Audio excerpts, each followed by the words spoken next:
High, আমি মোহাম্মদ জিরন ইসলাম। আজকে তোমাদের মাঝে যে ভিডিও দেবো সেটা হচ্ছে সমযোজী বন্ধন। এই ভিডিওটা আজকে করা হচ্ছে ক্লাস 9 স্টুডেন্টদের ক্লাসে আর কি, স্টুডেন্টের সামনে করা হচ্ছে। সমযোজী বন্ধন সম্বন্ধে আমরা ভালো একটা ধারণা নিব। সমযোজী বন্ধনটা আসলে কি, এর আগে আলোচনা করা হয়েছিল আয়নিক নিয়ে। আজকে আমরা যেটা আলোচনা করবো সেটা হচ্ছে সমযোজী বন্ধন নিয়ে। সমযোজী বন্ধনটা কি এটা একটু আমরা ক্লিয়ার করে ফেলি। যে অধাতু অধাতু ইলেকট্রন শেয়ারের মাধ্যমে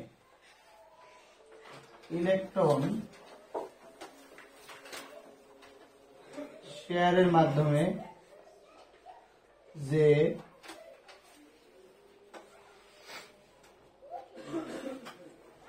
বন্ধন গঠন করে তাকে সমযোজী বন্ধন বলে।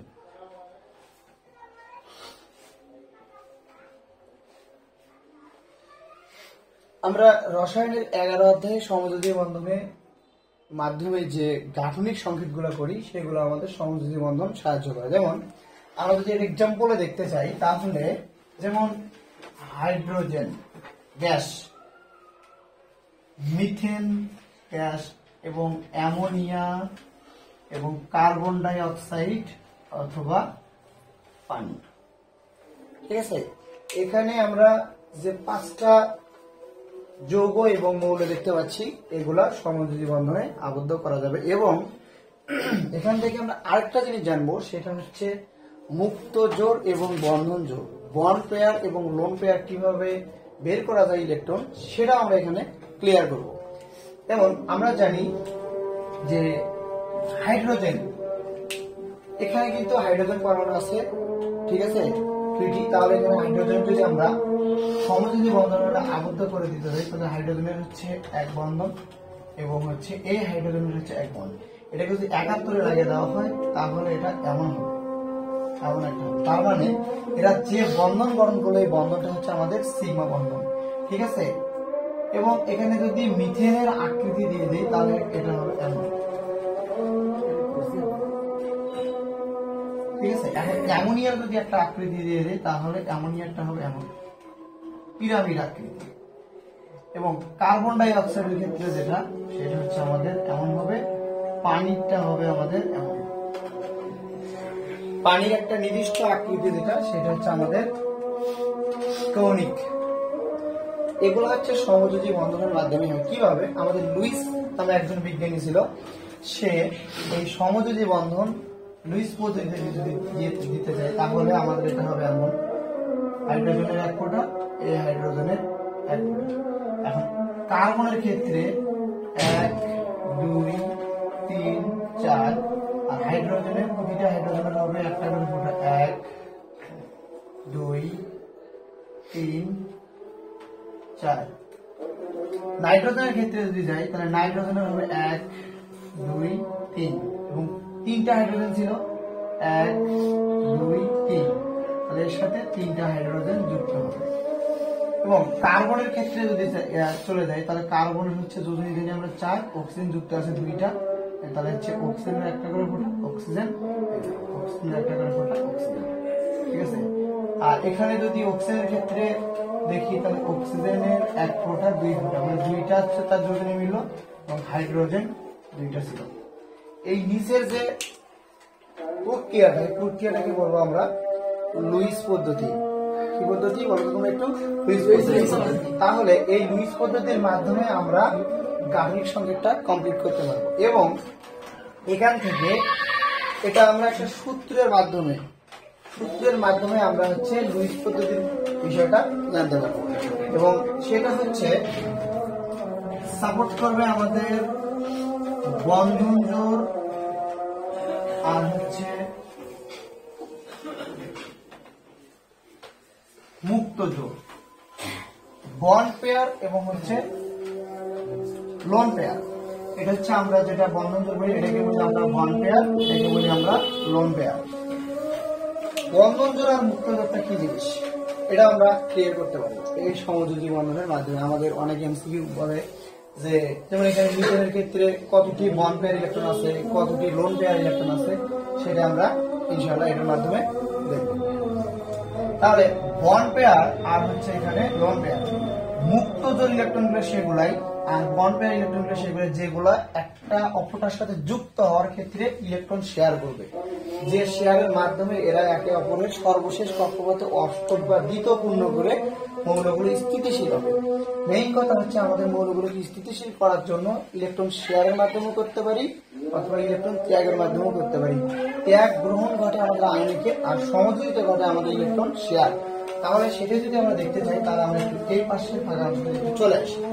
তাহলে এখানে আমরা দেখতে পাচ্ছি হাইড্রোজেন। হাইড্রোজেনের ক্ষেত্রে দেখতে চাই আমরা কতটি বন্ড পেয়ার ইলেকট্রন এবং কতটি মুক্তজোড় ইলেকট্রন রয়েছে, ঠিক আছে, আমরা এখন দেখতে যাচ্ছি। তাহলে আমাদের হাইড্রোজেন সাথে দুইটা আছে, তাহলে আমরা একটা হাইড্রোজেনের আগে ইলেকট্রন বিন্যাস করে নিব। নেওয়ার পরে তাহলে নিউক্লিয়াস প্রথম কক্ষপথে ইলেকট্রন আমাদের কয়টি? একটি। হাইড্রোজেনের প্রোটন সংখ্যা হচ্ছে 1। তাহলে একটা হাইড্রোজেনের জন্য যদি আমরা ইলেকট্রন বিন্যাস করি তাহলে আমরা দেখতে পাচ্ছি এমন একটা আকৃতি হবে। তাহলে আমাদের আরেকটা হাইড্রোজেন আছে, তাহলে সেই হাইড্রোজেনে যদি আমরা ইলেকট্রন বিন্যাস করি তাহলে এমন হবে। এই যে সর্বশেষ কক্ষপথ যেটা আছে এটা হচ্ছে এটার সাথে কি হয়ে যাবে? এটার সাথে শেয়ার হয়ে যাবে। এর একটা ইলেকট্রন আছে, একে অপরের সাথে ইলেকট্রন এই যে শেয়ার হয়ে গেল, তার মানে এরা ইলেকট্রন শেয়ারের মাধ্যমে এই জায়গায় একটা বন্ধন গঠন করলো। তাহলে এখানে আমরা বন্ড পেয়ার ইলেকট্রন কতটা পাচ্ছি? আমরা পাচ্ছি এখানে 1 জোড়া। ক্লিয়ার? এখন লোন পেয়ার ইলেকট্রন যদি আমরা দেখতে চাই তাহলে এখানে আমাদের লোন পেয়ার ইলেকট্রন এখানে কি হবে? 0, কারণ এখানে মুক্তজোড় ইলেকট্রন নেই। এখানে যেটা বলা হচ্ছে, এখন এইখানে যদি চলে যাই মিথেনে, মিথেনের ক্ষেত্রে কি হবে? মিথেনের ক্ষেত্রে যেটা হবে, তোমরা একটু এদিকে মনোযোগ দাও। এটা মিথেনের ক্ষেত্রে আমাকে প্রশ্ন করতে পারো তোমরা, সমস্যা নাই। এখানে মিথেনের ক্ষেত্রে যেটা বলা হয়েছে, এখানে আমাদের বন্ড পেয়ার আর যদি লোন পেয়ার ইলেকট্রন বের করতে চাই, মানে বন্ধন জোড় আর মুক্তজোড় ইলেকট্রন যদি আমরা বের করতে চাই, তাহলে আমাদের এখানে একটা জিনিস ফলো করতে হবে, যে যৌগটা এখানে তৈরি হয়েছে ওই যৌগের সাথে অবশ্যই দেখতে হবে কতটা পরমাণু আছে। তাহলে এখানে পরমাণু আছে কিন্তু হাইড্রোজেনের সাথে 4টা, কার্বন আছে কয়টা? 1টা। তাহলে একটা কার্বন যদি থাকে, হাইড্রোজেন পরমাণু যদি 4টা থাকে, তাহলে আমাদেরকে যেটার সাথে পরমাণু নেই সেটাকে আমাদের হচ্ছে ভিতরে রাখতে হবে। ওইটাকে বিবেচনা করে সর্বশেষ কক্ষপথে ইলেকট্রন গুলোকে দিতে হবে। যেমন দেখো, চলো কথা বলা যাবে, নয়েজ আসবে না, নো প্রবলেম, তোমরা কথা বলতে পারো স্লো মোশনে আমার সাথে, সমস্যা নেই। এখন এখানে দেখো আশেপাশে দিলে চিৎকার চেঁচামেচি, ওগুলো একটা নয়েজ আমার এখানে আসবে না। ক্লিয়ার? তোমরা কথা বলতে পারো, প্রশ্ন করতে পারো, স্যার এখানে বুঝিনি, আমি বুঝাই দেবো, সমস্যা নেই। কারণ এখানে দেখো মিথেনের যেটা বলা হয়েছে, এদিকে ফলো করো একটু। আর আমার কার্বনকে আমি রাখলাম, কার্বনকে যদি আমি ইলেকট্রন বিন্যাস করি তাহলে কার্বনের প্রোটন সংখ্যা আমরা জানি 6। তাহলে প্রথম কক্ষপথে তার ইলেকট্রন কয়টি? 2টি, ঠিক আছে। তার পরের কক্ষপথে ইলেকট্রন যখন আমরা দিব, দেওয়ার আগে চিন্তা ভাবনা করে দিব, কারণ দেখতে হবে আমাদের এখানে মিথেনের ক্ষেত্রে আমাদের হচ্ছে পরমাণু আছে কয়টি? 4টি। আগে আমরা 4 জায়গায় 4টা ইলেকট্রন দিয়ে দেব। কার্বনের কিন্তু সর্বশেষ কক্ষপথে এখন ইলেকট্রন বর্তমানে রয়েছে কয়টি? 4টি। তাকে যদি স্থিতিশীল করতে হয় সমযোজী বন্ধনের মাধ্যমে, তাহলে তার সর্বশেষ কক্ষপথে অষ্টক পূর্ণ করে দিতে হবে। কত পূর্ণ করে দিতে হবে? অষ্টক পূর্ণ করে দিতে হবে। সেই অষ্টক পূর্ণ করার জন্য এই যে আমাদের যে হাইড্রোজেন আছে 4টা হাইড্রোজেন একটা একটা করে ইলেকট্রন কি করে দেবে? শেয়ার করে দেবে। একটা একটা করে যদি ইলেকট্রন শেয়ার করে দেয় তাহলে আমরা এখানে তার সর্বশেষ কক্ষপথে অষ্টক পূর্ণ করে দিতে পারবো, এবং তাদের বন্ড পেয়ার এবং লোন পেয়ার ইলেকট্রনটা আমরা হিসেব করে এমসিকিউ এর জন্য কাজে লাগাইতে পারবো। তাহলে তোমরা দেখো, তাহলে আমার এখানে হাইড্রোজেন আছে কয়টি? 4টি। তাহলে 4টি হাইড্রোজেন, তাহলে আমি একটা হাইড্রোজেন যদি এটার সাথে শেয়ার করে দিই, একটা হাইড্রোজেনের ইলেকট্রন, তাহলে কিন্তু এই যে একটা ইলেকট্রন হাইড্রোজেন কি করে দিল বলতো? শেয়ার করে দিল। এখন আরেকটা হাইড্রোজেন যদি নিয়ে আসি এখান থেকে, তাহলে সেটাও কি করে দিবে? সেটাও শেয়ার করে দিবে হাইড্রোজেন নিউক্লিয়াস, এই যে, ঠিক আছে। তাহলে আমার বাকি থেকে আরো কয়টা হাইড্রোজেন? আরো 2টা থাকে। আমরা কয়টা ইউজ করছি? 2টা। তাহলে আরো থাকে 2টা। তাহলে আমরা সেই 2টা ইউজ করে দিচ্ছি। ওই হাইড্রোজেন আরেকটা ইলেকট্রন থাকবে, ঠিক আছে।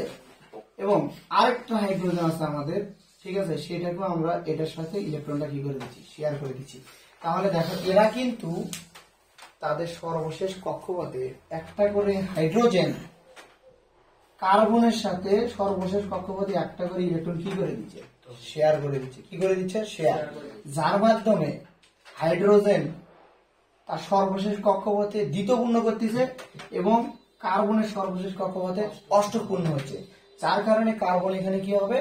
স্থিতিশীল হবে অষ্টক পূর্ণ করে, এবং হচ্ছে হাইড্রোজেন কি আছে তার সর্বশেষ কক্ষপথে দ্বিতীয় পূর্ণ করে সে হিলিয়ামের ইলেকট্রন বিন্যাসটা কিন্তু অর্জন করছে। দেখো একটু তোমরা, তাহলে এখানে যদি আমি দেখতে চাই যে 1 2 3 4 5 6 7 8, তার মানে কার্বনের সর্বশেষ কক্ষপথে অষ্টপূর্ণ হয়েছে, তাহলে কার্বন কিন্তু স্থিতিশীল হবে। বলো এটা কি স্যার সবসময় অষ্টপূর্ণ হবে নাকি? হ্যাঁ, কারণ আমাদের সমযোজী বন্ধনের ক্ষেত্রে যেটা বুঝতে হবে, প্রতিটা মৌলের ক্ষেত্রেই মনে করো এরা চায় যে 18 নং গ্রুপের মৌলের ইলেকট্রন বিন্যাস অর্জন করতে। আমাদের মেইন ফ্যাক্টর কি? মেইন ফ্যাক্টর হচ্ছে এই সর্বশেষ কক্ষপথ অষ্টপূর্ণের মাধ্যমে আমরা মৌল সমূহ কি করবো? স্থিতিশীল তৈরি করবো। যেমন এর আগে যখন আমরা আয়নিক বন্ধনটা করছিলাম, আয়নিক বন্ধনে কিন্তু ইলেকট্রন ধাতু ত্যাগ করতেছিল, আর একজন ইলেকট্রন কি করেছিল? গ্রহণ করেছিল। গ্রহণের মাধ্যমে কি করতেছিল? তার সর্বশেষ কক্ষপথ অষ্টপূর্ণ হচ্ছিল, আবার যে ত্যাগ করতেছিল তার সর্বশেষ কক্ষপথ কিন্তু কি হচ্ছিল? অষ্টপূর্ণ ছিল। তার কারণে তারা কি হচ্ছে? আয়নিক বন্ধন গ্রহণ করেছিল এবং তার স্থিতিশীল হচ্ছিল। তোমাদের দেখছো এটা? কারণ এখানে সমযোজী বন্ধনের ক্ষেত্রে আমাদের যেটা করতে হবে, এরা শেয়ারের মাধ্যমে কি করবে? ইলেকট্রন শেয়ারের মাধ্যমে কি করবে? বন্ধনটা গঠন করে তোমার হচ্ছে এদের সর্বশেষ কক্ষপথে কি পূর্ণ করবে? অষ্টক। তোমাকে সৃজনশীলের কনসেপ্ট কিভাবে দিতে হবে আমি একটু দেখা দিচ্ছি। আমি তোমাকে আগে বেসিক দিচ্ছি, তোমরা কি এটা ক্লিয়ার ভাবে বুঝতে পারছো? কারণ এই জায়গায় হচ্ছে যেটা বলা হয়েছে ইলেকট্রন শেয়ার। দেখো তো এইখানে হাইড্রোজেন তার সর্বশেষ কয়টা পূর্ণ হয়েছে? 2টা। কথা বলতে হবে, সমস্যা নেই। তাহলে 2টা যদি পূর্ণ হয় তাহলে সে কার ইলেকট্রন বিন্যাসটা অর্জন করলো? হিলিয়াম। তাহলে সে কিন্তু হিলিয়ামের ইলেকট্রন বিন্যাস অর্জন করছে, যার কারণে সে এখন কি? স্থিতিশীল। আর প্রতিটা ক্ষেত্রে দেখো এখানে টোটাল 8টা আছে কার্বনের সর্বশেষ কক্ষপথে। তাহলে কার্বন কার ইলেকট্রন বিন্যাস অর্জন করলো? 8 আর 2 কত? 10। তাহলে নিয়নের ইলেকট্রন বিন্যাসটা সে অর্জন করলো, করে কার্বন কি হয়ে গেল? স্থিতিশীল হয়ে গেল। এইভাবে সমযোজী বন্ধনের মাধ্যমে এরা ইলেকট্রন কি করতে পারে? শেয়ারের মাধ্যমে এরা হচ্ছে সমযোজী বন্ধনটা গঠন করে। এরা কখনো ইলেকট্রন ত্যাগ করতে পারবে না। সমযোজী বন্ধনের মূল ভিত্তি হচ্ছে এরা ভ্যান্ডার ওয়ালার শক্তির মাধ্যমে, একটা দুর্বল শক্তির মাধ্যমে ইলেকট্রন কি করে? শেয়ার করে। ক্লিয়ার? এখন এখানে যদি আমি দেখতে চাই আমাদের এমসিকিউ এর জন্য বন্ড পেয়ার ইলেকট্রন যেটাকে বলি, আর আমরা জানি লোন পেয়ার ইলেকট্রন। তাহলে বন্ড পেয়ার মানে বোঝাচ্ছে বন্ধন যোগ। তাহলে কয় জোড়া আছে? এদের 1 জোড়া, 2 জোড়া, 3 জোড়া, 4 জোড়া, দুটো মিলে 1 জোড়া। তার এরা তো বন্ধন গঠনের জন্য এই ইলেকট্রন গুলো কি করছিল বলতো? শেয়ার করছিল না? তাহলে এখানে কয় জোড়া আছে? 4 জোড়া। তাহলে বন্ড পেয়ার ইলেকট্রন হচ্ছে কয় জোড়া? 4 জোড়া। ক্লিয়ার? আর লোন পেয়ার ইলেকট্রন কয় জোড়া? যেগুলো মুক্ত অবস্থায় আছে। এখন তো মুক্ত অবস্থায় কোনো ইলেকট্রন আছে? আছে। ভিতরের গুলো হবে না, বাইরের শেলে থাকতে হবে। তাহলে এদের সর্বশেষ শেল, জি এই যে দেখো এখানে যদি থাকতো তাহলে মুক্ত হইতো, এখানে যদি থাকতো মুক্ত হইতো। যেগুলো শেয়ার হয়ে গেছে এই 2টা ইলেকট্রনের মধ্যে হাইড্রোজেনও পায়, কার্বনও পায়। এখন তাহলে এখানে লোন পেয়ার ইলেকট্রন কি আছে? তাহলে লোন পেয়ার ইলেকট্রনটা কি হবে? এখানে 0। লোন পেয়ার ইলেকট্রন কি হবে? 0। আচ্ছা, তোমাদের এখন একটা বিষয় এখানে খটকা লাগিয়েছে, স্যার আমরা তো বন্ড পেয়ারটা বুঝতেছি, কিন্তু আমাদের হচ্ছে লোন পেয়ার ইলেকট্রনের ক্ষেত্রে কেন 0 হচ্ছে এটা এখন একটু আমাদের জানা দরকার। তা আমরা যদি একটু অ্যামোনিয়ার ক্ষেত্রে যাই, সেক্ষেত্রে একটু দেখি যে আসলে আমাদের সেখানে কি বিরাজ করছে। এখানে আমি যে তোমাদের হাইড্রোজেন বন্ধনের ক্ষেত্রে যেটা দেখাইলাম এবং হচ্ছে এখানে মিথেনের ক্ষেত্রে যেটা দেখাইলাম, এটা আমি আর একটা সূত্রের মাধ্যমে আমরা কমপ্লিট করতে পারবো। বুঝতে পারছো? এখন আমরা এখানে যেটা দেখতে পাচ্ছি যে 2টার কিন্তু আমাদের কমপ্লিট, এটা আর এটা কমপ্লিট। তাহলে দেখছো এরা সমযোজী বন্ধন কিভাবে গঠন করে? এরা কিন্তু ইলেকট্রন কার মাধ্যমে? শেয়ার। কার মাধ্যমে? শেয়ার। শেয়ারের মাধ্যমে এরা সমযোজী বন্ধন গঠন করে। তো এখন যদি আমাদের সব থেকে আলোচনামূলক যে একটা যৌগ আছে, সেই যৌগটা হচ্ছে আমাদের PCl3। এইটা সব থেকে বেশি পরিমাণে পরীক্ষায় আসে এবং আরেকটার সাথে যুক্ত হয়ে থাকবে PCl5। তোমাকে এইটা উদ্দীপকের 2টা যৌগ দিয়ে বলবে যে উদ্দীপকের যৌগ দুটির মধ্যে কোনটি সমযোজী বন্ধনে আবদ্ধ হয় বা সমযোজী বন্ধনের মাধ্যমে কি হয়? স্থিতিশীল হয়। তাহলে তোমরা এটাকে যখন তোমরা কি করবা এরকম ক্যাটাগরিতে ফেলে দেবা তখন হবে। দেখো আমি তোমাদেরকে দেখাচ্ছি, তোমরা একটু এদিকে দেখো, এইটুকুতে তোমরা এইটুকু তুলে নিয়ে পড়ে। এখন পিসিএল 3 ক্ষেত্রে যদি দেখতে চাই, তাহলে পিসিএল 3 তে আমাদের দেখতে হবে ফসফরাস। ফসফরাসকে আমাদের কোথায় রাখতে হবে? মাঝখানে রাখতে হবে। এটা একটু তোমরা সবাই উঠে নিবে, এটা বুঝে নেবে, এটা খুব ইম্পর্টেন্ট। আর ফসফরাস, তাহলে ফসফরাসের সাথে তোমার হচ্ছে ক্লোরিন কয়টা আছে? 3টা। তাহলে ফসফরাসের আমরা প্রোটন সংখ্যা জানি হচ্ছে 15। কত? 15। তাহলে প্রথম কক্ষপথে সেই ইলেকট্রন কয়টা নেয় বলতো? 2টা। তাহলে 15টার মধ্যে 2টা খরচ করে ফেলছে, তাহলে আর থাকে কয়টা? 11টা থাকে। তাহলে আমাদের দ্বিতীয় কক্ষপথে ইলেকট্রন কয়টা? 8টা। তাহলে 8 আর 2 কত হইলো আমাদের 10। আর তার কিন্তু সে ইলেকট্রন খরচ এখনো বাকি আছে 5টি। তাহলে এই 5টা দেওয়ার আগে একটু দয়া করে চিন্তা করতে হবে ওর সাথে পরমাণু কয়টা আছে। পরমাণু কয়টা আছে? 3টা। যদি 3টা পরমাণু থাকে তাহলে 3টা ইলেকট্রন আগে 3 জায়গায় দিয়ে নিতে হবে। ক্লিয়ার? 3টা আগে 3 জায়গায় দিয়ে নিতে হবে। তারপরে বাকি থাকে আর কত? 2টা। সেই 2টা আমি এই জায়গায় রেখে দিলাম। তার সর্বশেষ কক্ষপথ কি অষ্টপূর্ণ হয়েছে? তাহলে এই মৌলটা কি স্থিতিশীল হবে? কারণ এর সর্বশেষ কক্ষপথ অষ্টপূর্ণ করতে হবে। অষ্টপূর্ণ করতে গেলে এর সাথে কে ছিল? কয়টা ক্লোরিন ছিল? 3টা ক্লোরিন। একটা করে ক্লোরিনের ইলেকট্রন বিন্যাস করার পর আমরা বলে দিতে পারবো সে কয়টা করে ইলেকট্রন শেয়ার করতে পারবে। তাহলে ক্লোরিনকে যদি এখানে দিয়ে দেই, তাহলে ক্লোরিন আমরা জানি প্রোটন সংখ্যা 17। তাহলে তার প্রথম কক্ষপথে ইলেকট্রন হচ্ছে কয়টা? 2টা। তারপরের কক্ষপথে ইলেকট্রন হচ্ছে তোমার 8টা। 8 আর 2 কত হলো? 10। তার কিন্তু এখন ইলেকট্রন কিন্তু আরো বাকি আছে 7টা। সে 7টা ইলেকট্রনের সর্বশেষ কক্ষপথটা সে কি করবে? ফসফরাসের এটার সাথে কি করে দিবে? শেয়ার করবে। তাহলে 1 2 3 3 দুগুণে 6। তাহলে সর্বশেষ কত সেখানে থেকে কয়টা ইলেকট্রন? একটা। তুমি এখন হিসাব করে দেখো, 2 আর 4 হচ্ছে 2 আর 8 হচ্ছে 10। 10 আর হচ্ছে এদিকে হচ্ছে 6টা ইলেকট্রন আছে 16। 16 আর 1 হচ্ছে 17। তাহলে এই জায়গায় কিন্তু সে ফসফরাসের একটা ইলেকট্রন কিন্তু সে কি করেছে? শেয়ার করে নিছে। তাহলে এখন সেক্ষেত্রে ক্লোরিনের দেখো তো অষ্টপূর্ণ হয়েছে কিনা? 2 4 6 8। ফসফরাসের কি অষ্টপূর্ণ হয়েছে? না। তার 1 2 3 4 5 6। তার সর্বশেষ কত? 6টা হয়েছে। আরো বাকি আছে কয়টা? 2টা। তাহলে আরো কয়টা ক্লোরিন যুক্ত হতে পারবে? আরো 2টা যুক্ত হতে পারবে। তাহলে আবার একটা ক্লোরিন। তাহলে প্রথম কক্ষপথে ইলেকট্রন 2টা। তারপরের কক্ষপথে ইলেকট্রন কয়টা? 8টা। তারপরে যে কক্ষপথ আছে সেই কক্ষপথ থেকে ইলেকট্রনটা কি করে দিবে? সেই বলতো শেয়ার করে দিবে। এই যে শেয়ার করে দিল। এবং আরেকটা ক্লোরিন আছে, সেই ক্লোরিনটাকে যদি এখানে দিয়ে দেই, প্রথম কক্ষপথে ইলেকট্রন 2টা। তারপরে কক্ষপথে ইলেকট্রন হচ্ছে আমাদের কয়টা? 8টা। তারপরের কক্ষপথে ইলেকট্রন আমাদের থাকিচ্ছে কয়টা বলতো? 6টা। আর হচ্ছে এখানে একটা। টোটাল হলো 7টা। তাহলে দেখো তো এইখানে এখন তোমাদের যে জিনিসটা এখন জানতে হবে সেটা কি জানো? সেটা হচ্ছে এখানে দেখতে হবে যে আমাদের বন্ধন জোড়ের মাধ্যমে তার ফসফরাস অষ্টপূর্ণ করলো আর ক্লোরিন অষ্টপূর্ণ করলো। একটু এইদিকে মনোযোগ দিয়ে এবার দেখো। এখন যদি তুমি এই ক্লোরিনের ক্ষেত্রে দেখো, ক্লোরিনের সর্বশেষ কক্ষপথে ইলেকট্রনটা তুমি হিসাব করে দেখো, 2 4 6 8। তার মানে ক্লোরিন স্থিতিশীল হয়ে গেছে। তাহলে 8টা 8টা 16টা 16টা 2টা হচ্ছে 18টা। তাহলে কিন্তু সে কিন্তু আর্গন ইলেকট্রন বিন্যাস কি করলো? অর্জন করে সে কি হলো? স্থিতিশীল হলো। আবার এটাও কিন্তু তাই হয়েছে। এই ক্লোরিনে কিন্তু আর্গন ইলেকট্রন বিন্যাস কি করছে? অর্জন করে কি হয়েছে? স্থিতিশীল হয়েছে। এটাও কিন্তু তাই হয়েছে। এখন ফসফরাসের ক্ষেত্রে তুমি চিন্তা করো তো, ফসফরাস কতটা ইলেকট্রন বিন্যাস কয়টা ইলেকট্রন বিন্যাস অর্জন করে সেই স্থিতিশীল হলো? 2 আর 2 কত? 4 4 আর 2 6 6 আর 2 8। তার সর্বশেষ কক্ষপথে কি অষ্টপূর্ণ হয়েছে ইলেকট্রন শেয়ারের মাধ্যমে? এই 2টা ইলেকট্রনের মাধ্যমে ফসফরাস হচ্ছে কি ভাগ পাচ্ছে, ক্লোরিনও ভাগ পাচ্ছে। তাহলে 8টা 8টা কয়টা হলো? 16টা। 16 আর 2 হচ্ছে 18। সেও কিন্তু কার ইলেকট্রন বিন্যাস অর্জন করছে? আর্গন। তার মানে ফসফরাসও স্থিতিশীল, ক্লোরিনও স্থিতিশীল। এখন একটু আগে যে আমাদের ম্যাটারটা ছিল সেটা হচ্ছে কি sir, bond pair lone pair ক্ষেত্রে আমরা বন্ড পেয়ারটাকে পাচ্ছি কিন্তু লোন পেয়ারটাকে পাচ্ছি না। এখানে লোন পেয়ার ইলেকট্রন অনেকগুলো রয়ে গেছে, একটু বিবেচনা করে দেখো। আমরা একটু বন্ড পেয়ারটাই হিসেব করি। বন্ড পেয়ারটা হিসেব করি একটু দেখো তো, এরা 3 জোড়া স্যার যুক্ত হয়েছিল কয় জায়গায়? 1 জায়গা 2 জায়গা 3 জায়গা। তার মানে 1 জোড়া 2 জোড়া 3 জোড়া। তাহলে এখানে কিন্তু 3 জোড়া রয়ে গেছে। আর লোন পেয়ার কতটি রয়ে গেছে হিসাব করে দেখি। 9 জোড়া।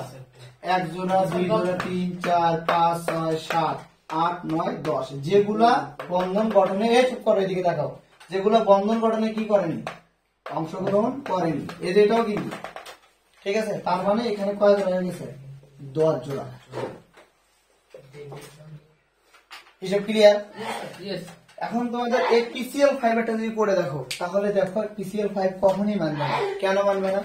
আরো তো যদি দুইটা দুই জায়গায় দিয়ে দাও, তাহলে তো সর্বশেষ কক্ষপথ অষ্টকের থেকে আরো দুইটাই ইলেকট্রন দাঁড়িয়ে আরো দুইটা বেড়ে গেল, তখন সেই ক্ষেত্রে কিন্তু PCl 5 কিন্তু মানবে না। তাহলে PCl 3 কিন্তু সমযোজী বন্ধনে আবদ্ধ হয়। আর এখানে যেটা দেখতে পাচ্ছি এটা কিন্তু লুইস পদ্ধতি, ঠিক আছে, এটা হচ্ছে লুইস পদ্ধতি। আর এইভাবে সমযোজী বন্ধন গঠন করে। আমার কথা কি ক্লিয়ার এখন? তাহলে তোমাদের সৃজনশীলের ধারণাটাও আমি একটু করে দিয়ে দিচ্ছি, একটু তোমরা উঠে নাও, এটা একটু উঠে নাও, সমস্যা নেই।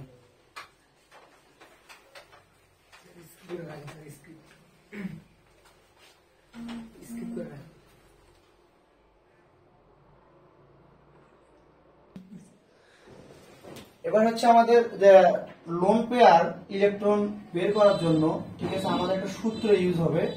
এই সূত্রটা শুধু প্রযোজ্য হবে সেটার ক্ষেত্রেই যে যৌগের মধ্যে শুধু হাইড্রোজেন বিদ্যমান আছে, যে যৌগটার মধ্যে শুধু কি আছে, হাইড্রোজেন, সেই যৌগটা বা সেই মৌলটার ক্ষেত্রে আমরা এই সূত্রটা প্রয়োগ করতে পারবো। এই সূত্রটা হচ্ছে L.P × ½ E - V। এই যে L.P × ½ × E - V। এই ই তে কি আর ভি তে কি, এটা একটু তোমাদেরকে ক্লিয়ার করতে হবে। তাহলে লোন পেয়ার, আমি কিন্তু বলছি এটা কি, এই সূত্রের তখনই ব্যবহার হবে, এই সূত্রটা ইউজ হবে কখন, এই সূত্র হাইড্রোজেন যুক্ত কার ক্ষেত্রে, যৌগের ক্ষেত্রে ইউজ হবে। হাইড্রোজেন যুক্ত যৌগের ক্ষেত্রে সূত্রটা কি হবে, ইউজ হবে। তাহলে আমাদের এটা ছিল কি, মিথেন। মিথেনকে যদি আমরা এই সূত্রের মধ্যে দিয়ে যদি আমরা L.P বের করতে চাই, মানে লোন পেয়ার ইলেকট্রন বের করতে চাই, তাহলে আমাদেরকে যেটা করতে হবে সেটা হইল আমাদের ওই জায়গায় বুঝতে হবে যোজ্যতা স্তর ইলেকট্রন সংখ্যা। আমরা এই অধ্যায়ে প্রথম টপিক ছিল যোজ্যতা। যে কোনো মৌলের সর্বশেষ কক্ষপথে যে কয়টি ইলেকট্রন থাকে সেটা হলো মৌলের যোজ্যতা ইলেকট্রন। যে মৌলের যোজ্যতা ইলেকট্রন যত বেশি তার কেন্দ্রীয় পরমাণুর সংখ্যা সেটাকে আমরা বিবেচনা করছি, ঠিক আছে। তাহলে এখন এখানে তোমাকে দেখতে হবে পরমাণু কয়টা আছে এখানে। যেমন আমি মিথেনকে নিলাম, মিথেনের মধ্যে কিন্তু হাইড্রোজেন আছে, তাহলে হাইড্রোজেনের এটা পরমাণু কয়টা, 4টা। আর কার্বনের কিন্তু যোজ্যতা ইলেকট্রন সংখ্যা কত হবে একটু চিন্তা করো। কার্বনের কিন্তু যোজ্যতা ইলেকট্রন সংখ্যা প্রথমে যদি সে 2টা ইউজ করে, তারপরে কক্ষপথে কিন্তু আসছে হচ্ছে তোমার 4। তাহলে সেই ক্ষেত্রে আমরা যোজ্যতা ইলেকট্রন সংখ্যা তারই নেব যেটার হচ্ছে সব থেকে বেশি। যেমন দেখো কার্বনের, কার্বনের যদি যোজ্যতা ইলেকট্রন সংখ্যা দেখাই, যোজ্যতা প্রথম ইলেকট্রন 2টি, তারপরের কক্ষপথে ইলেকট্রন আছে কিন্তু তার 4টি। তার মানে কার্বনের যোজ্যতা ইলেকট্রন সংখ্যা কয়টি, 4টি। সেটা কার ক্ষেত্রে হবে, শুধু যার সাথে পরমাণু নেই, কার্বনের সাথে কোনো পরমাণু আছে, ওর যোজ্যতা ইলেকট্রন সংখ্যাটা আমরা ধরবো। তাহলে সেই যোজ্যতা ইলেকট্রন সংখ্যাকে কি দ্বারা প্রকাশ করা হয়, তাহলে এখন আমরা যদি এটা হিসাব করি, তাহলে আমরা এই সূত্রে ফেলে দিই। তাহলে L.P সমান হচ্ছে ½ E - V। তাহলে হাফ আমরা যেটা পাচ্ছি এখানে এর মানটা তাহলে আমাদের কত হবে, এর মানটা হবে 4। কেন, কার্বনের যোজ্যতা ইলেকট্রন সংখ্যা হচ্ছে কত, 4, আর হচ্ছে এখানে ভির মান হচ্ছে পরমাণু কয়টি, 4টি। তাহলে তুমি এখানে ক্যালকুলেশন করো, তাহলে কিন্তু হাফ গুণ তুমি কি পাবা, 0। 0-এর সাথে যদি গুণ করো তাহলে কি পাবা, 0 পাবা। তাহলে এখানে লোন পেয়ার ইলেকট্রন কত দেখো তো, 0 না, যেটা আমরা একটু আগে কিন্তু প্রমাণ করেছিলাম। একটু আগে কিন্তু মিথেনের ক্ষেত্রে প্রমাণ করেছিলাম যে তার, এই যে মিথেনের ক্ষেত্রে যেটা প্রমাণ করেছিলাম কার্বন, হ্যাঁ অবশ্যই বুঝাবো। তাহলে এখানে দেখো 2টা ইলেকট্রন, তারপরে একটা একটা করে ইলেকট্রন, নাকি হাইড্রোজেন কয়টা যুক্ত হয়েছিল, 2টা যুক্ত হয়েছিল। এই যে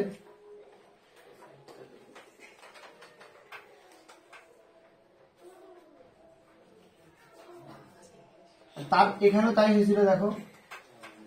তাহলে এখানে দেখো তার কিন্তু বন্ধন দ্বয় ইলেকট্রন 4 জোড়া, আর হচ্ছে লোন পেয়ার ইলেকট্রন কয় জোড়া, 0।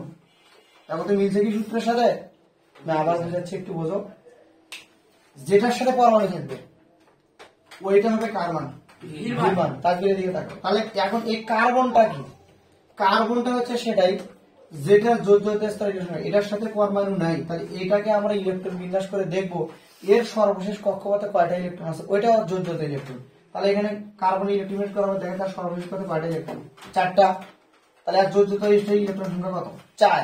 এই জন্য 4 বসাইছি। যেমন এটাকে যদি আরো ভালো করে যদি তোমরা জানতে চাও তাহলে আমি তোমাদেরকে অ্যামোনিয়ার ক্ষেত্রে ক্লিয়ার করে দিলেই তোমরা হচ্ছে সম্পূর্ণভাবে ক্লিয়ার করতে পারবা। এমন একটু চিন্তা করে দেখো এই দিকে অ্যামোনিয়া, অ্যামোনিয়ায় মধ্যে কিন্তু হাইড্রোজেন বিদ্যমান আছে। আমি কিন্তু বলছি সূত্রে হাইড্রোজেন যুক্ত যৌগের ক্ষেত্রে এই সূত্রটা কি হবে? প্রযোজ্য হবে। তাহলে পরমাণু কার সাথে আছে? হাইড্রোজেনের সাথে। নাইট্রোজেনের অবশ্যই তোমাদেরকে যোজ্যতা স্তর ইলেকট্রন সংখ্যাটা হিসাব করতে হবে, হাইড্রোজেনের না। তাহলে নাইট্রোজেনের যদি তুমি ইলেকট্রন বিন্যাস করো তাহলে এমন হবে কিনা দেখো তো। প্রথম কক্ষপথে ইলেকট্রন কয়টা? 2টা। নাইট্রোজেন আমরা জানি কত? 7। তাহলে তার সর্বশেষ কক্ষপথে তার ইলেকট্রন ইউজ করতে পারবে 5টা নাকি? তাহলে এর যোজ্যতা স্তরে ইলেকট্রন সংখ্যা 1 2 3 4 5। তাহলে নাইট্রোজেনের যোজ্যতা স্তরের সংখ্যা কত? 5টি। তাহলে আমরা এখন এটাকে যদি আমরা হিসাব করতে চাই, মনে রাখতে হবে, তোমার মনের মধ্যে হিসাবটা রাখতে হবে যে মনে মনে হিসাব করতে হবে যে কি আসলে ইলেকট্রন কয়টি না 2টি, তারপরে ইলেকট্রন থাকবে কয়টি? আর 7টার মধ্যে আমি 2টা ইউজ করছি, তাহলে থাকে আর কয়টি? 5টি থাকে। তাহলে আমরা যদি এই সূত্রে ফেলে দেই L ডট P সমান হচ্ছে half into E minus V, তাহলে হাফ এর মানটা কত হবে? যোজ্যতা ইলেকট্রন সংখ্যা কত আর কত পাচ্ছি? 5 মাইনাস এখন এর সাথে পরমাণু কয়টি? 3টি। এই যে এখন যদি তুমি এখানে দেখো তাহলে হাফ গুণন আমরা কত পাচ্ছি? 2। তাহলে 2 এর দিয়ে কাটাকাটি গেলে আমরা কত পাচ্ছি বলো তো? এখানে পাচ্ছি আমরা কয়টি? ক্লিয়ার? তাহলে এটাকে যদি আমরা একটু প্রুফ করতে চাই তাহলে কি আমাদের প্রুফ করা যাবে? যে একটু এইভাবে করি যে নাইট্রোজেন নেওয়া হলো, এই যে প্রথম কক্ষপথে ইলেকট্রন কয়টি? 2টি। তারপরের কক্ষপথে ইলেকট্রন দেওয়ার সময় তাকে ভাগতে হবে সাথে পরমাণু কয়টা আছে? পরমাণু কয়টা আছে? 3টা। আগে 3টা 3 জায়গায় দিয়ে নাও, 3টা 3 জায়গায় আগে কি করো? দিয়ে নাও। তাহলে আমাদের দেখো আর হচ্ছে নাইট্রোজেনের কিন্তু ইলেকট্রন বিন্যাস হয়ে গেছে 5 আর 2 কত? 7। হাইড্রোজেন কয়টা ছিল এর সাথে? 3টা। তাহলে একটা করে হাইড্রোজেন একটা করে ইলেকট্রন কি করে দেয়? শেয়ার করে দিল। আবার একটা হাইড্রোজেন একটা করে ইলেকট্রন শেয়ার করে দিল। আবার একটা হাইড্রোজেন একটা ইলেকট্রন কি করে দিল? শেয়ার করে দিল। তাহলে তার বন্ধনধর ইলেকট্রন কয় জোড়া? 3 জোড়া। তাহলে বন্ড পেয়ার ইলেকট্রন হচ্ছে কয় জোড়া? 3 জোড়া। ঠিক আছে? আর লোন পেয়ার ইলেকট্রন দেখো তো কয় জোড়া? 1 জোড়া। তাহলে আমরা কিন্তু এখানে লোন পেয়ার পাচ্ছি 1 জোড়া। এই যে লোন পেয়ার ইলেকট্রন হচ্ছে কয় জোড়া? 1 জোড়া। এখন তোমরা চিন্তা ভাবনা করে দেখো যে আসলে এই সূত্রটা ঠিক আছে। এখন তোমরা কে কে বোঝো না? এখন যদি বলো আমি বুঝিয়ে দিচ্ছি। কে কে বোঝো না? আচ্ছা, এখানে তোমাকে যদি একটা জিনিস আগে প্রথম ধরতে হবে কি জানো? যার সাথে পরমাণু আছে, যার সাথে পরমাণু আছে সে তার কখনো যোজ্যতা ইলেকট্রন হিসেব করা যাবে না। যেমন নাইট্রোজেনের সাথে কোনো পরমাণু নাই, তাহলে নাইট্রোজেনের যোজ্যতা ইলেকট্রন সংখ্যা হিসাব করে পরমাণু থেকে সূত্র ফেলে বাদ দিয়ে যাবে, ক্লিয়ার হিসেবে আসবে। বাইরে হাফ ইতে বোঝাচ্ছে এই নাইট্রোজেনের যোজ্যতা ইলেকট্রন সংখ্যা কত? 5, তার সাথে পরমাণু কত? 3। মানে স্যার ইতে কি বোঝায়? নাইট্রোজেনের শেষ কক্ষপথে যে কয়টা? ইতে বোঝায় যোজ্যতা স্তরের ইলেকট্রন সংখ্যা, আর ভিতে হচ্ছে পরমাণুর সংখ্যা, এখানে যে বাড়ি করে পরমাণু থাকে। মানে স্যার এখানে একটু শেষে আমরা 5টা দিয়ে কি সমান 5 স্যার? ইয়েস। তুমি এখন এটা কার ক্ষেত্রে করলে? এমনই তুমি মিথেনের ক্ষেত্রে করে দেখো। যেমন তুমি যেটা হাইড্রোক্লোরিক অ্যাসিডের ক্ষেত্রে তোমাকে আমি আচ্ছা, দেখাই। শুধু কি হাইড্রোজেনের ক্ষেত্রে নিতে পারি না? এরকম সূত্রে না, এটা হাইড্রোজেন যুক্ত যৌগের ক্ষেত্রে এটা প্রযোজ্য, অন্য কোনো যৌগের জন্য এটা প্রযোজ্য নয়। নয়। ঠিক আছে? এখন তোমাদেরকে যদি আমি দেখাই যে হাইড্রোক্লোরিক অ্যাসিড, ঠিক আছে, এইখানে কার যোজ্যতা স্তরের ইলেকট্রন সংখ্যা তোমরা বসাবা? এটা তো কোনো পরমাণু নেই, পরমাণু আছে? তাহলে এখানে যদি হাইড্রোজেন ইলেকট্রন বিন্যাস করি তার সর্বশেষ কক্ষপথে ইলেকট্রন থাকবে 1টা, আর ক্লোরিন ইলেকট্রন বিন্যাস করে তার সর্বশেষ কক্ষপথে ইলেকট্রন থাকবে 7টা। যার সর্বশেষ কক্ষপথে ইলেকট্রন সংখ্যা যত বেশি সে কেন্দ্রীয় পরমাণু হিসেবে বিবেচনা হয়, অর্থাৎ তার যোজ্যতা ইলেকট্রন সংখ্যা কত? 7। তাহলে এটার ক্ষেত্রে যদি করতে যাই এল ডট পি সমান লিখতে পারি হাফ ইন্টু কি ই মাইনাস ভি। তাহলে এল ডট পি তাহলে হাফ, এখানে ইর মান কাটতে হবে, মাস্ট বি ক্লোরিনেটটা হবে, কারণ ক্লোরিনের সর্বাধিক কত ইলেকট্রন সংখ্যা পাই 60টি, আর হচ্ছে এখানে কোয়ান্টাম আছে কয়টি 1টি। তাহলে হিসাব করো এল ডট পি সমান হচ্ছে হাফ গুণন এখানে তুমি কত পাচ্ছ 6, কাটাকাটি দিলে তুমি এল ডট পি সমান হচ্ছে কত পাচ্ছ 3, তার মানে 3 জোড়া কোন জায়গায় এই জায়গায়। মানে তুমি ক্লোরিন ইলেকট্রন করে দেখো, আর সর্বশেষ কত ইলেকট্রন কয়টা আছে 2টা, তারপরে কয়টা 8টা, তারপরে কয়টা 17 গুণ করতে আরো 7টা না, 7টা না, তাহলে এক ক্লোরিনের সর্বশেষ কত ইলেকট্রন কয়টা? আচ্ছা, মনে রাখতে হবে যে মৌলের সর্বশেষ কক্ষপথে যত বেশি সেটাকে কেন্দ্রীয় পরমাণু হিসেবে বিবেচনা করা হয়, বুঝতে পারছো? তাহলে এখানে ক্লোরিন হাইড্রোজেনের তুলনায় ক্লোরিনের সর্বশেষ কক্ষপথে ইলেকট্রন সংখ্যাটা কি বেশি, হাইড্রোজেন ইলেকট্রন বিন্যাস করলে তুমি তো আর সর্বশেষ কত ইলেকট্রন কয়টা পাবা? একটাই পাবা। তাহলে 1/4 ইলেকট্রন সংখ্যা কত? 1, তাহলে কোনটা বেশি? এটাই কেন্দ্রীয় পরমাণু হিসেবে বিবেচনা হবে। তাহলে এই জন্য আমাদেরকে যেটা বড় সেটাকে নিতে হবে কিসের 4th ইলেকট্রন সংখ্যা হিসেবে বিবেচনায়। তাহলে একসাথে পরমাণু হাইড্রোজেনের সাথে পরমাণু কয়টা আছে? একটা, ক্লোরিনের সাথে কয়টা? একটা। এই ক্লোরিনকে তো আমি কেন্দ্রীয় পরমাণু হিসেবে নিতে, আর পরমাণু হিসেব করবো, হিসেবটা করবো কার? হাইড্রোজেনের। হাইড্রোজেনের পরমাণু এখানে কয়টা আছে? একটা, এই এক। কাটাকাটি দিলে আমি কত পাচ্ছি? 3 জোড়া। লং পেয়ার এভাবে বের করে যাবে। মানে স্যার এখানে যেটা থাকবে সেই পরমাণুটা যেটা এখন সমযোজী বন্ধনের ক্ষেত্রে তোমাদের সৃজনশীল কেমন করে হইতে পারে এটা একটু দেখে নাও। এটা ক্লিয়ার তোমাদের এই সূত্র দিয়ে? এখন তোমাদের যদি করতে দাও তো এটা কিভাবে সৃজনশীলের ক্যাটাগরি দিতে পারে। সৃজনশীলটা হচ্ছে যে ছক আকারে, তোমাদেরকে আমি এর আগে বলছি যে এরকম আয়নিক বন্ধনের ক্ষেত্রে থাকবে ছক আকারে, সেটা হচ্ছে এটা এক্স, এটা কি হয়, তাহলে এক্স আর ওয়াই যদি হয় তাহলে এটা দিয়ে দিল 15 আর এটা দিয়ে দিল তোমার কত 17। আর আমরা জানি এটা কি সংখ্যা, এটা হচ্ছে প্রোটন সংখ্যা, আর এটা হচ্ছে আমাদের কি মৌল। ঠিক আছে, এটা কি মৌল আর এটা প্রোটন সংখ্যা। তোমাকে এটা ঘ নাম্বারে প্রশ্ন করবে এক্স ওয়াই 3, এটা দেখো এক্স ওয়াই 3, তাহলে এক্স কিন্তু আমরা দেখতে পাচ্ছি ফসফরাস আর ওয়াই কিন্তু দেখতে পাচ্ছি আমরা ক্লোরিন, তাহলে পিসিএল কি হবে 3। যৌগের সমযোজী বন্ধনের গঠন প্রক্রিয়া সহ কি করো ব্যাখ্যা করো। ঠিক আছে, সমযোজী বন্ধনের যৌগের সমযোজী বন্ধনের গঠন প্রক্রিয়া, গঠন প্রক্রিয়া মানে বোঝাচ্ছে কি আমাদের এই চিত্রের মাধ্যমে অঙ্কন করে, ওই যে পিসিএল থ্রি যে অঙ্কন করছিলাম করে তোমাকে ব্যাখ্যা করতে হবে। বুঝতে পারছো বিষয়টা? খুবই ইজি একটা বিষয়, আসলে কোনো ম্যাটারই না, তোমরা এগুলো তুলে নাও।